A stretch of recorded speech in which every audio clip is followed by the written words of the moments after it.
ओम शांति पाल भाई। ओम शांति ईश्वर भाई। पाल भाई, हम आज की मुरली रिवीजन कर रहे हैं और बाबा ने खास घर की याद दिलाई आज। तो घर जाना है तो बॉडी तो जाएगी नहीं, बॉडी यही रह जाएगी। तो बाबा बोलता है कि जब आत्मा ऊपर जाने परम धाम में, तो बोला आत्मा को ही देखो और आत्माभिमानी बनो। खास बाबा ने आज बोला।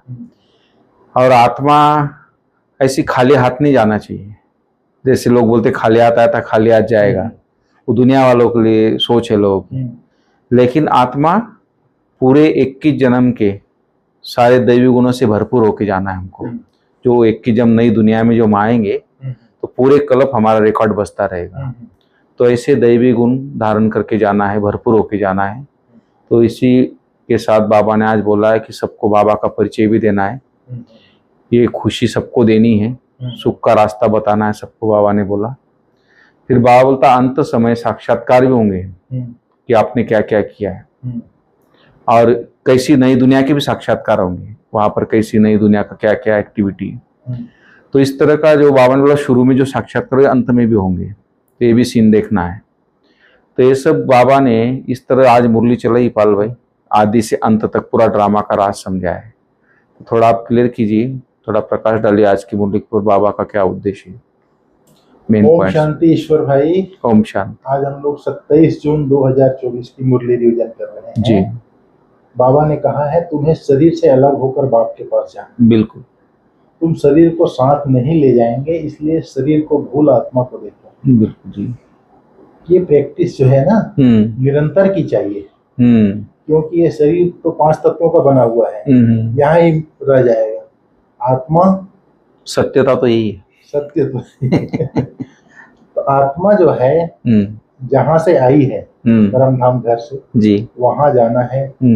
शरीर यहाँ ही रह जाएगा, इसलिए बाबा बोलता है शरीर को भूल जाओ जी, आत्मा को देखो, अपने को आत्मा समझो और परमात्मा बाप को याद करो। ये इसका मूल मंत्र है बाबा का। फिर बाबा ने कहा है तुम बच्चे अपनी आयु को योग बल से बढ़ाने का पुरुषार्थ क्यों करते हो, क्योंकि संगम युग जब परिवर्तन की बेला है, कलयुग बदल के सतयुग होना है, फिर भी योग बल से आयु को बढ़ाने का पुरुषार्थ करते हो। बाबा बोलता है, बाबा कहता है तुम्हारी दिल होती है हम इसी जन्म में, जब परमात्मा बाप आया है तो बाप द्वारा सब कुछ इस जन्म में प्राप्त कर ली, सब कुछ सुन ले, इसलिए तुम योग बल से अपनी आयु को बढ़ाने का पुरुषार्थ करते हो। अभी ही तुम्हें बाप का प्यार मिलता है, ऐसा प्यार सारे कल्प में नहीं मिल सकता। जी, परमात्मा प्यार सतयुग में दैवी परिवार होगा, लेकिन अभी जो है ईश्वरी परिवार है संगम युग में। बिल्कुल। अभी ही परमात्मा का प्यार का अनुभव कर सकते हैं। परम धाम घर में भी परमात्मा के प्यार का अनुभव नहीं होगा, वहां तो जड़ आत्मा बैठी है। परम धाम का अनुभव हम अभी आत्मा शरीर में बैठ के कर सकते हैं ना, कर सकते हैं। किस तरह बाबा की शक्ति आती है, बाबा कैसे, वहां तो कुछ है ही नहीं, आत्मा को तो बस इस शरीर में रहते हुए ही सब कुछ अनुभव। हाँ, आर्गन चाहिए ना आत्मा को, आर्गन चाहिए करने के लिए। तो बाबा बोलता है अभी ही तुम्हें बाप का प्यार मिलता है, ऐसा प्यार सारे कल्प में नहीं मिल सकता। बाकी जो यज्ञ के शुरू में बुजुर्ग लोग आए, शरीर छोड़कर चले गए, उनके लिए कहेंगे ड्रामा, उनका इतना ही पार्ट था, फिर नेक्स्ट जन्म में आए होंगे। फिर बाबा ने कहा बच्चे जन्म जन्मांतर सत्संगों में गए हैं, भक्ति के सत्संग में जाते, तो बाबा बोलता है यहाँ भी आए हैं। वास्तव में इसको भी सत्संग कहा जाता है, सत्य का संग। सत्संग मतलब कोई भजन करने चले गया वो सत्संग नहीं, सत्य का संग। सत्य क्या है? सत्य का संग तारे बच्चों के दिल में आता है। हम पहले भक्ति मार्ग में भी सत्संग में जाते थे, अभी यहाँ बैठे हैं बाप दादा के सम्मुख, रात दिन का फर्क भासता है। यहाँ पहले पहले बाप का प्यार मिलता है, फिर बाप को बच्चों का प्यार मिलता है। जब बाप प्यार करता है, प्यार का एहसास होता है, फिर बच्चे भी बाप को प्यार करते हैं। जी। बाबा ने कहा जिस्मानी प्यार से सुख तो होता ही नहीं है, अभी तुम बच्चों का है रूहानी प्यार। जिस्मानी प्यार और रूहानी प्यार में रात और दिन का फर्क है। यह है बाप और बच्चों का मेला। बच्चे जानते हैं यह बाप और बच्चों का, आत्मा और परमात्मा का मेला एक ही बार होता है। बच्चे बाबा बाबा बाबा बाबा कहते रहेंगे। बाबा अक्षर बहुत मीठा है, बाबा कहने से ही वर्षा याद आएगा। बाबा मतलब पिता जी। फिर बाबा ने कहा है तुम तो ऐसी जगह जाते हो जहाँ कल्प कल्प जाना ही पड़ता है। वैकुंठ वैकुंठ तो अब नजदीक आ गया है, अब तो बिल्कुल नजदीक ही आकर पहुंचे हो। हर एक बात तुमको नजदीक देखने में आएगी जितना तुम ज्ञान योग में मजबूत होते जाएंगे। जितना सर्विस करते हो, जितना बाप को याद करते हो, वह याद जमती रहेगी, मतलब याद पक्का होता जाएगा। तुमको बहुत मजा आएगा। अभी तुम बनते हो ईश्वरीय संतान। बाप कहते हैं तुम आत्माएं हमारे पास थी ना, भक्ति मार्ग में मुक्ति के लिए बहुत परिश्रम करते हैं। जीवन मुक्ति को तो जानते नहीं, यह बहुत लवली ज्ञान है। ये ज्ञान यह बहुत मीठा ज्ञान है, बहुत लव रहता है। बाप भी है, टीचर भी है, सतगुरु भी है, सतगुरु भी है, सच्चा सुप्रीम बाबा है जो हमको 21 जन्मों के लिए सुख धाम में ले जाते हैं। ये ज्ञान बहुत लवली ज्ञान है जी। आपने अनुभव किया है? बिल्कुल। क्या अनुभव किया? इस ज्ञान में सुख है, प्रेम है, आनंद है, अतीन्द्रिय सुख है, सब कुछ तो है। कुछ है। हाँ। नहीं, इसका मेन चीज ये है, मैंने अनुभव किया जितना जितना आप बाबा के वाणियों को पढ़ते जाएंगे ना, तो आपका बाबा के साथ प्यार बढ़ता जाएगा। हाँ, वो तो है, नेचुरल है। क्योंकि उसमें एहसास होता है कि ये बाबा की वाणी पढ़ते जाएंगे तो प्यार का एहसास होता है। इतना प्यार करेगा कौन, ऐसा ज्ञान कौन देगा? जैसे एक मनुष्य दूसरे मनुष्य के पास बैठकर पढ़ रहा है, ऐसा एहसास होता है। पाल भाई, आज के जमाने में इतना बड़ा एजुकेशन है, साइंस इतना हाईफाई है, लेकिन बाबा जो एक एक चीज समझाता है ना बैठ के, वो कोई नहीं समझाता है। सुना, बाबा साइंस से लेके आत्मा बना शरीर का ज्ञान देता है, आत्मा का ज्ञान देता है, कर्मों का ज्ञान देता है, सुना, व्यवहार का ज्ञान देता है, कैसे व्यवहार में रहना है, कैसे खाना है, कैसे बैठना है, कैसे उठना है, और कैसे रॉयल्टी से रहना है। हर चीज बाबा सिखाता है। हाँ, कैसे बात करना है।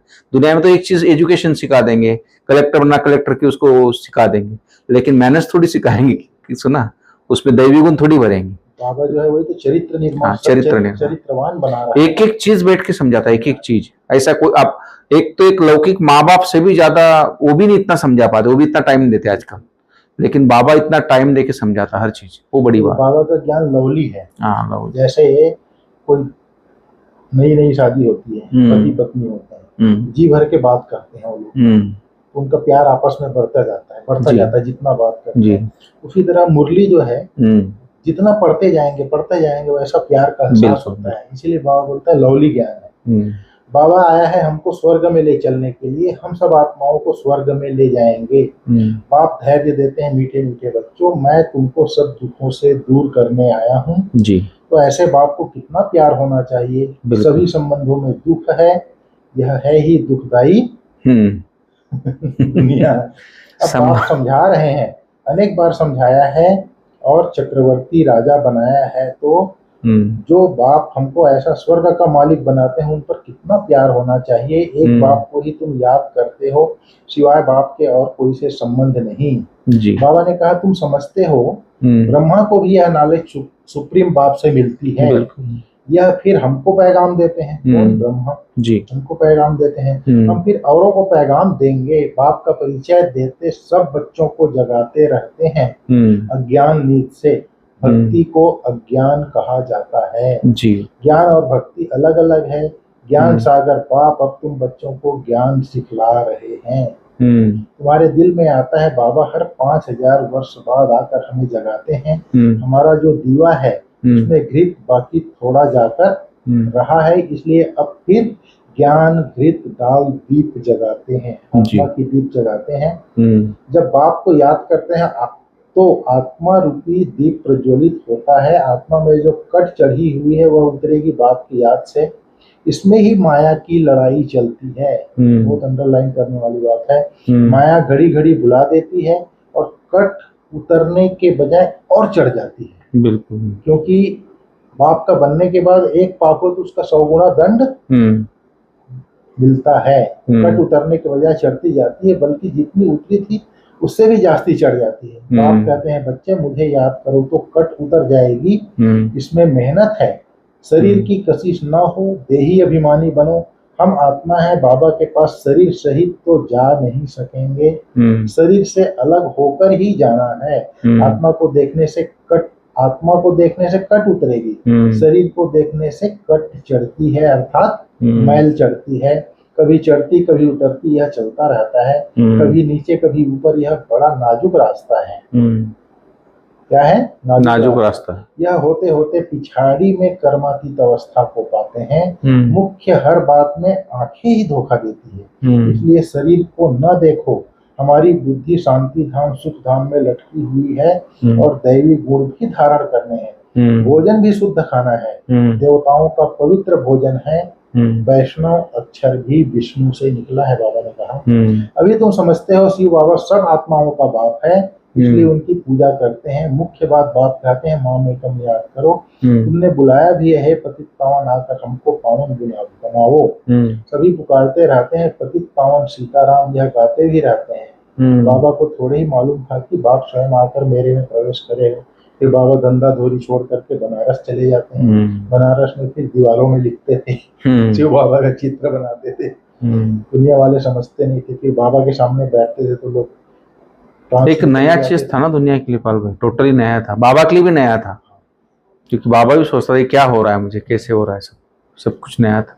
फिर बाबा ने कहा बाप का संदेश सुनाकर सबके दुख दूर करने हैं, सबको सुख का रास्ता बताना है। हद से निकल बेहद में जाना है। हद की दुनिया अर्थात दैहिक दुनिया, बेहद मतलब बुद्धि से परे परम धाम तक जाना है। फिर बाबा ने कहा अंत के सब साक्षात्कार करने के लिए, बाप के प्यार की पालना लेने के लिए ज्ञान योग में मजबूत बनना है जी। दूसरों का चिंतन न कर योग बल से अपनी आयु बढ़ानी है। वरदान में बाबा ने बोला है आज, अलबेलापन व अटेंशन के अभिमान को छोड़ बाप की मदद के पात्र बनने वाले सहज पुरुषार्थी भाव। बाबा ने कहा कई बच्चे हिम्मत रखने के बजाय अलबेलेपन के कारण अभिमान में आ जाते हैं जी। अलबेलापन अभिमान में लाता है, आलस्य और अलबेलापन। क्रोध आएगा ना, नहीं वो एक काम है आलस्य अलबेलापन जिसमें है ना, उसमें ज्ञानों की कमी भी हो जाती है, और ज्ञानों की कमी होने से फिर उसमें कोई ना कोई विकार रहता ही वही है, कर लेंगे हो जाएगा। हाँ वैसे ही आपने जैसे मेरे को काम बताया तो फिर मैं कर लूंगा, हाँ ऐसा है, नहीं किया तो क्या हुआ, कर लूंगा मैं, ऐसे फिर अभिमान आता है। वही कई बच्चे हिम्मत रखने के बजाय अलबेलेपन के कारण अभिमान में आ जाते हैं कि हम तो सदा पात्र हैं, बाप हमें मदद नहीं करेंगे तो किसको करेंगे। इस अभिमान के कारण हिम्मत की विधि को भूल जाते हैं। कईयों में फिर स्वयं पर अटेंशन देने का भी अभिमान रहता है, जो मदद से वंचित कर देता है। कई आदमी समझते हैं मैं अपने योग लगा रहा हूँ, ये कर रहा हूँ, कर रहा हूँ, इसका अभिमान आता है तो परमात्मा मदद से वंचित कर देता है। समझते हैं हमने तो बहुत योग लगा लिया, ज्ञानी योगी तो आत्मा बन गए, सेवा की राजधानी बन गई। इस प्रकार के अभिमान को छोड़ हिम्मत के आधार पर मदद के पात्र बनो तो सहज पुरुषार्थी बन जाएंगे। बिल्कुल, ज्ञान योग का भी अभिमान नहीं होना चाहिए, कहने का बाबा का मतलब ये है। इसमें जो बाबा का जो स्लोगन है ना, निमित्त निर्माण, सुना, निर्मल स्वभाव, वो जो 3 शब्द है ना बहुत काम करते हैं इसमें। बिल्कुल, इस बार जो है निस्वार्थी, निस्वार्थी, निर्माणकारी, निरहंकारी, संडे की मुरली में था ना जी। बाबा निराकारी, निरहंकारी, निर्विकारी बोलता है, उसी को निर्माणकारी बोलता है, निरहंकारी। इस बार निस्वार्थी बोला बाबा जी, मतलब अलग अलग शब्दों में बाबा बोलता है।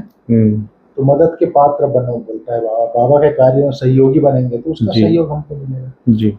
आज बाबा ने स्लोगन में बोला, जो वेस्ट और निगेटिव संकल्प चलते हैं उन्हें परिवर्तन कर विश्व कल्याण के कार्य में लगाओ। व्यर्थ का पर चिंतन करते हैं, इधर का उधर जगमुई जगमुई करेंगे, अच्छे कार्य में लगाओ। निगेटिव संकल्प का दैहिक संकल्प चलते हैं, उसी को बाबा बोलता है ना, परिवर्तन कर दो, शुभ भावना शुभ कामना का संकल्प करो, विश्व कल्याण के कार्य में लगाओ। बिल्कुल। ओम शांति। ओम शांति।